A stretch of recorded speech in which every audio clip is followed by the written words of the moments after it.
सबको जय मसीह की।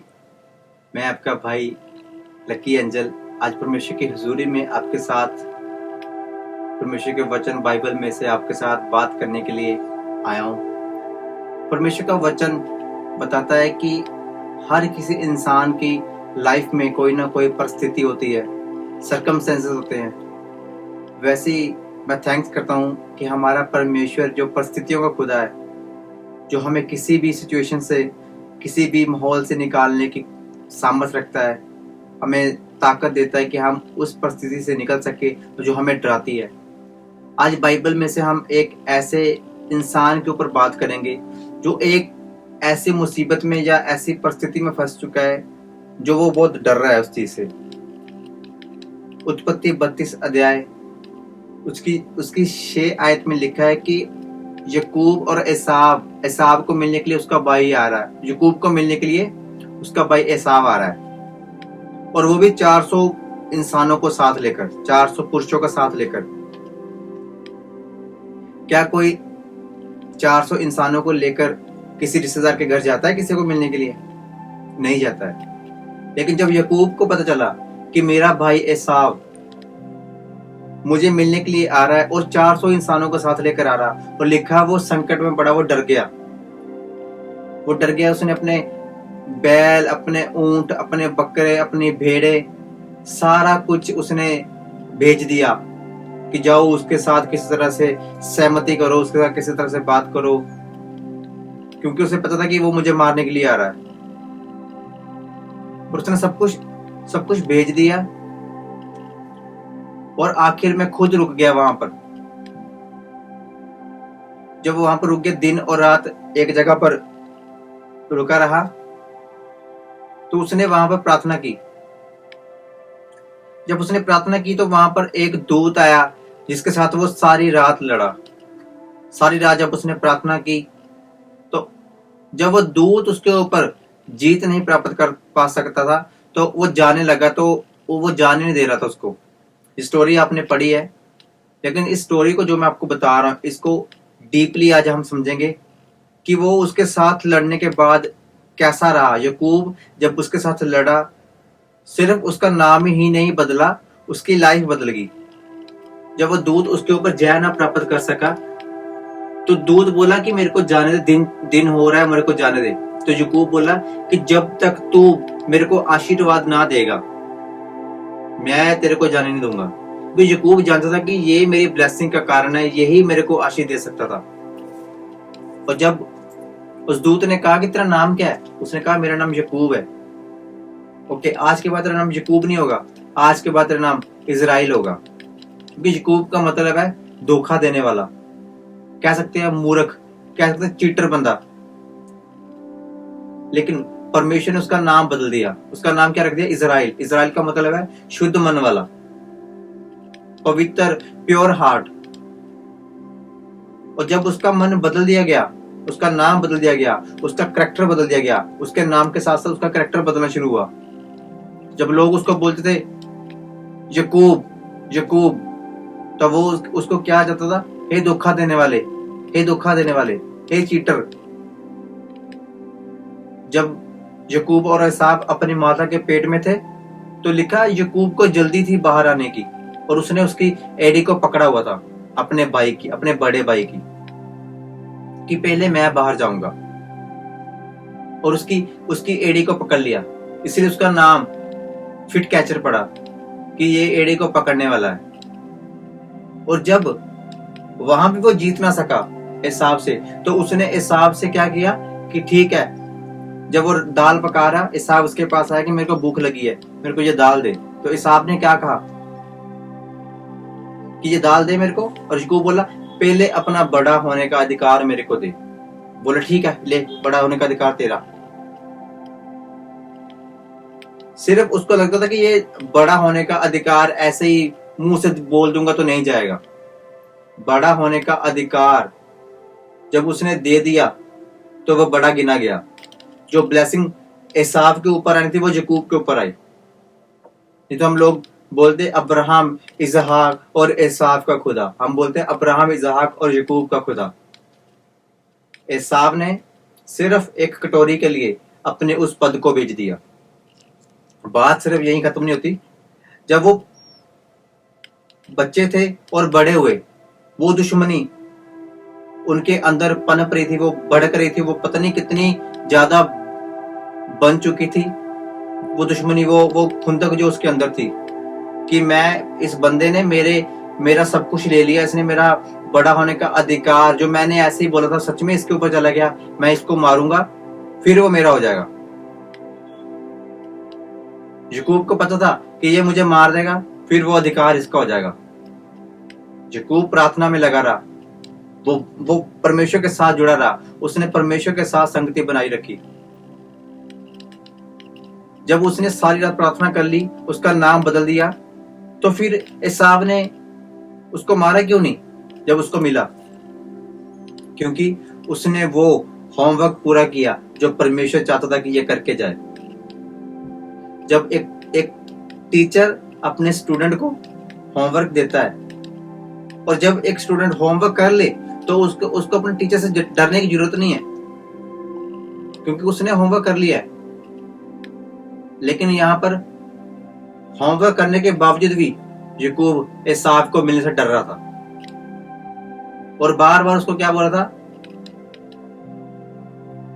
एसाव ने पूछा, ये औरत कौन है, ये बच्चे कौन है? तो वो बोल रहा, ये तेरे दास के बच्चे हैं जो परमेश्वर का अनुग्रह होने से मुझे मिले हैं। क्या सच में याकूब एसाव का दास था? परमेश्वर के साथ एनकाउंटर होने के बावजूद भी वो अपनी परिस्थिति की ओर देख रहा था। क्या आप ऐसे तो नहीं हो कि परमेश्वर के साथ आपका रिश्ता होने के बावजूद भी आप डर रहे हो अपनी मुसीबत से, अपनी बीमारी से? वो बार बार याकूब उसको बोल रहा है एसाव को, मैं तेरा दास। इवन एसाव उसका दास था, याकूब अपने आप को दास करार दे रहा था। याकूब के अंदर जो चीज थी वो यही थी कि वो अपने आप को नीचा गिरा, इसलिए नहीं कि वो नम्र था, इसलिए कि वो डर रहा था। दूत ने कहा, तूने परमेश्वर और मनुष्य दोनों पर जय प्राप्त की है, दोनों पर तू दोनों पर जीत प्राप्त कर चुका है, इसलिए आज के बाद तेरा नाम इजराइल होगा। सिर्फ एक इंसान का नाम इजराइल होने से वो डर रहा था, आज एक देश का नाम इजराइल है फिर भी वो किसी से डरता नहीं। 6 दिन में 6 देशों को हरा दिया, एक ऐसा देश जिसका सिर्फ नाम ही इजराइल है, और वो खुदा के साथ उस रीति से चलता भी नहीं है जिस तरह से चलना चाहिए, सिर्फ एक नाम की वजह से वो जयवंत है। क्यों? क्योंकि परमेश्वर इजराइल के साथ प्रेम करता है, इजराइल के साथ, इजराइल नाम के साथ, इजराइल कैरेक्टर के साथ परमेश्वर प्यार करता है। ये नाम का महत्व आपकी जिंदगी में बहुत बड़ा रोल प्ले करता है। एक नाम, अगर आपका नाम गरीबदास है तो आप कभी भी अमीर नहीं बन सकते। नाम तो आपको लोग धनीराम बोल रहे हैं, लेकिन है आप गरीब। लोग आपको बोल रहे ठेकेदार साहब, ठेका नहीं है। नाम का महत्व आपकी जिंदगी में है अगर आप उसको अपने ऊपर सही तरह से लो। मेरा नाम लक्की है, मेरे को नाम बदलने की कोई जरूरत नहीं है, क्योंकि मेरा नाम अच्छा है, लक्की है, भाग्यशाली, जिसके ऊपर परमेश्वर का अनुग्रह हुआ। जिस चीज के लिए हम काबिल भी नहीं थे वो चीज मिल जानी, उसको बोलते यार तू बहुत लक्की है, तू बहुत किस्मत वाला है। हम किस्मत वाले तो नहीं है, लेकिन हम ब्लेस्ड है, हम परमेश्वर के चुने हुए हैं। मैं आपको बताना चाहता हूं, जब आपका रिश्ता परमेश्वर के साथ हो तो परमेश्वर की ओर ही देखो, ना कि अपनी बीमारी की ओर, ना कि अपने उस शराब पीने वाले पति की ओर। मैं एक यकीन करता हूं कि हमारा परमेश्वर कुछ भी करने की सामर्थ रखता है, क्योंकि वह जीवित है। यूहन्ना की पुस्तक में लिखा है, जब तुम मुझे फॉलो करोगे मैं जीवित हूं, तुम भी जीवित रहोगे।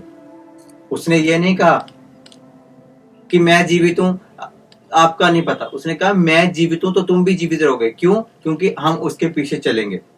अगर आप उसके पीछे चलोगे तो कोई भी परिस्थिति, कोई भी मुश्किल, कोई भी शैतान का प्लान आपको परमेश्वर के प्लान में घुसने से, उसके बीच में चलने से रोक नहीं सकता। जब हम परमेश्वर में बढ़े और गलतियां की गिरे, परमेश्वर ने हमें छोड़ा नहीं, क्योंकि उसका वचन कहता है मैं तुझे कभी ना छोड़ूंगा, मैं तुझे कभी ना त्यागूंगा। हाँ, हम परमेश्वर को छोड़ सकते हैं, हम गलतियां कर सकते हैं, हम लड़कियों को देख सकते हैं और गिर सकते हैं। अपने अपने जो परमेश्वर का प्लान हमारे ऊपर है उसको हम थोड़े टाइम के लिए स्टॉप कर सकते हैं, लेकिन परमेश्वर नहीं उस प्लान को स्टॉप होने देता। जैसे हम गलती करने के बाद परमेश्वर के पास जाते हैं, परमेश्वर हमें फिर से खड़ा करता है। जब पतरस ने बोला कि मैं नहीं जानता यीशु मसीह कौन है, लानत है इसके ऊपर जो यीशु मसीह को जानता हो, मैं नहीं उसका चेला, तो लिखा परमेश्वर यीशु मसीह ने उसको अपना चेला होने से इनकार कर दिया। तो उसने कहा पतरस और चेलों को बोलना मैं तुमसे पहले गलील में मिलूंगा। पतरस चेला नहीं था, लेकिन उसी चेले के ऊपर कलीसिया बनाएगी, उसी चेले के ऊपर कलीसिया बनाएगी जब उसने रिपेंट किया, जब उसने फिर से परमेश्वर का इकरार किया कि हाँ मैं इसे जानता हूं, मैं तुमसे प्रेम करता हूं। जब आप परमेश्वर के साथ जुड़ो तो परमेश्वर की ओर ही देखो, ना कि अपनी मुसीबत की ओर। एक बहुत अच्छा सॉन्ग है, ये मत कहो खुदा से मेरी मुश्किलें बड़ी, ये मुश्किलों से कह दो मेरा खुदा बड़ा है। अपनी मुश्किल की ओर मत देखो, परमेश्वर की ओर देखो। और अब मैं आप सबके लिए जो मुसीबतों में है, जो बीमारियों में है, जो नशे में है, जो व्यभिचार में है, आप सबके लिए प्रार्थना करूंगा। अपनी आंखों को बंद करें। धन्यवाद मेरे खुदावंद, मेरे परमेश्वर, अब्राहम इसहाक याकूब के परमेश्वर, हे मेरे आत्मिक पिता के परमेश्वर, मैं आपका धन्यवाद करता हूँ मेरे खुदावंद, मेरे परमेश्वर। पिता, हर वो जन जो मुसीबत में है, जो बीमारी में है मेरे खुदावंद, जो उनकी प्रॉब्लम मेरे खुदावंद उनके ऊपर हावी होती है मेरे खुदावंद, हर एक दुख दर्द बीमारी उनकी लाइफ से चली जाए मेरे खुदावंद, मेरे परमेश्वर। पिता, हर वो इंसान जो नशा करता है उसके नशे को मैं रिब्यूक करता हूँ यीशु मसीह के नाम में। हर एक व्यभिचार की ताकत को डांटता हूँ यीशु मसीह के नाम में। हर वो इंसान जो इस वीडियो को देखे मेरे खुदावंद मेरे पिता, वो सेव ना रहे मेरे खुदावंद मेरे परमेश्वर, वो तुझ में बढ़े, वो तेरी सेवा करे, वो तेरे पीछे चले मेरे खुदा, वो तुझे फॉलो करे मेरे खुदावंद मेरे परमेश्वर, वो अपनी मुसीबत को ना देखे। मैं सब कुछ मांगता प्रभु यीशु मसीह के सामने पवित्र नाम में, आमीन। सबको जय मसीह की, और हम फिर मिलेंगे परमेश्वर की हजूरी में। और जो लोग मेरी वीडियो पर पहली बार आए, मैं आज आपको एक संदेश देना चाहता हूँ कि प्रभु यीशु मसीह किसी धर्म या जात को बदलने के लिए नहीं, आपकी जिंदगी को बदलने के लिए आए। वो जिंदगी जिसमें दुख है, दर्द है, बीमारी है, नशा है, व्यभिचार है, वो चीजें हैं जो खुदा को नहीं पसंद, जो परमेश्वर को नहीं पसंद। हमें लगता हो कि परमेश्वर हमें देख रहा है, हाँ वो देख रहा है, लेकिन वो आपको देखता है, आपकी उस लाइफ को नहीं देख रहा है जिसमें ट्रबल है, जिसमें प्रॉब्लम है। वो आपको जानता है लेकिन आपकी प्रॉब्लम को नहीं जानता। अपनी प्रॉब्लम परमेश्वर के सामने लेकर जाएंगे तो परमेश्वर आपकी जिंदगी में कार्य करेगा। और मैं चाहता हूं कि आप प्रभु यीशु मसीह को जाने, उस पर ईमान लाएं, उस पर विश्वास लाएं, और वो आपकी प्रॉब्लम को खत्म करे, आपकी मुसीबत को खत्म करे, और वो एक आपको धर्मी, एक पवित्र जीवन दे। यीशु मसीह को जरूर जाने, उसको उसके ऊपर ईमान लाएं। सबको जय मसीह की।